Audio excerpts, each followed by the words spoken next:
Hi, my name is Patrick, and this is Prep Mindful, your daily video practice in mindful test prep. Coming at you today with an ACT English question. This was question 5 from the English section of ACT 74H. Right there, you can pause the video, pause it, take a crack at it yourself, and then unpause the video and watch the explanation. See how you did. Because we're getting in there. It reads, after the puzzle's debut in December, requests from readers came pouring in for more word crosses. Well, I'll tell you right now, I didn't really love that period, because after the puzzle's debut in December is not a complete sentence. And I might also notice that answer choice D has a semicolon instead of the period, but that's the only difference.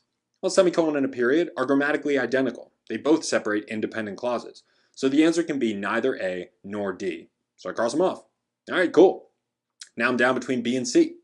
Let's see how B works. After the puzzle's debut in December, requests from readers came pouring. Well, wait a second. When I have an introductory phrase like, after dinner, comma, I'd like to dance, I use a comma, right? After dinner, comma. So the dash doesn't really sit well with me. Oh, look at that. C gives me that comma. After the puzzle's debut in December, comma, requests from readers, super cool. So the answer's got to be C.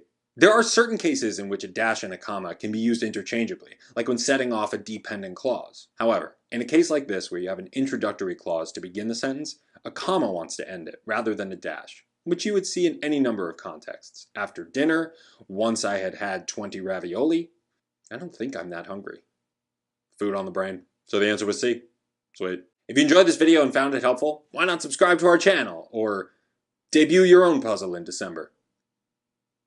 I'd be down. If you have any questions about this or any other problem, feel free to hit me up in the comments below, or you can email me at prepmindful@gmail.com.